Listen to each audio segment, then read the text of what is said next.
Assalamualaikum warahmatullahi wabarakatuh. Perkenalkan, nama saya Diamur Rumaira, kelas PBS 5E, NIM 20040201332. Baik, saya akan menerangkan sedikit yang saya ketahui tentang teknik pengambilan dan penentuan sampel. Hipotesis kalau berdasarkan asal kata, hipotesis berasal dari bahasa Yunani yakni hipo. Dan tesis, hipo adalah sementara, sedangkan tesis adalah pernyataan atau teori. Sehingga hipotesis adalah pernyataan sementara. Inilah berduga penelitian terhadap masalah penelitian. Namun hipotesis ini bukanlah kebenaran, karena praduga atau hipotesis bisa benar dan juga salah. Hipotesis atau anggapan dasar adalah jawaban sementara terhadap masalah yang masih bersifat praduga karena masih harus dibuktikan kebenarannya.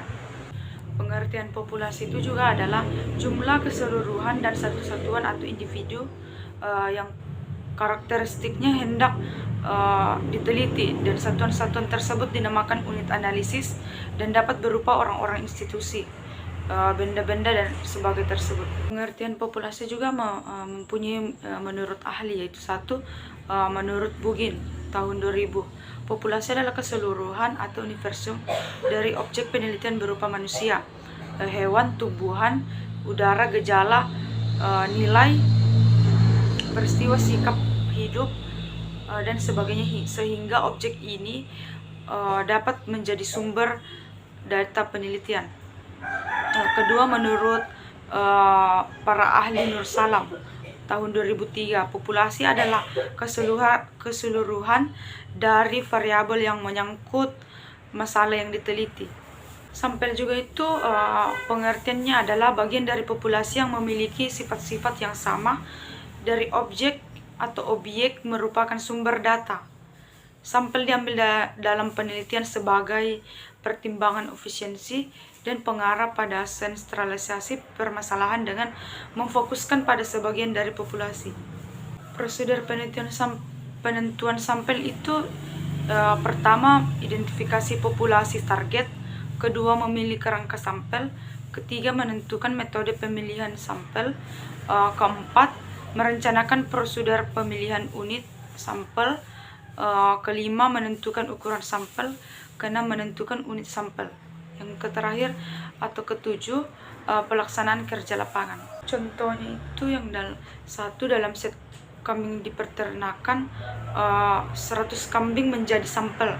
Populasinya adalah seluruh kambing yang ada pada peternakan tersebut. Kedua, contoh keduanya itu pada populasi tanaman anggrek yang tumbuh di pendalaman hutan Kalimantan. Diambil sampel sebanyak 10 tanaman anggrek.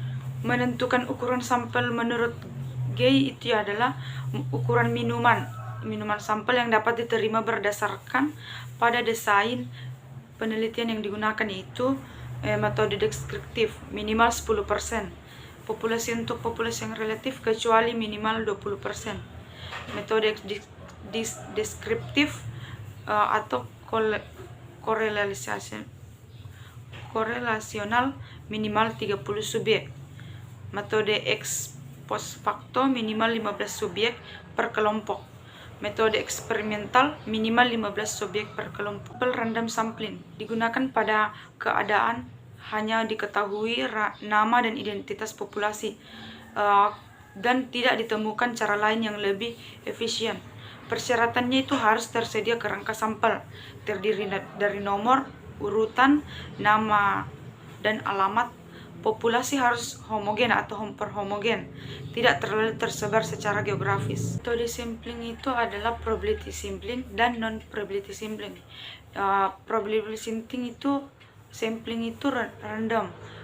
Pertama, simple random atau acak sederhana. Kedua, systematic random atau acak sistematik. Ketiga, stratified random atau acak stratifikasi. Keempat, multiseg random, artinya itu acak beringkat atau bertingkat.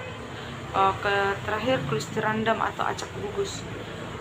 Non probability sampling itu yang non random, pertama purpose atau pertimbangan, kedua code atau berjatah, ketiga accidental atau seadanya, keempat sampling jenuh, kelima snowball sampling, terakhir constructive sampling.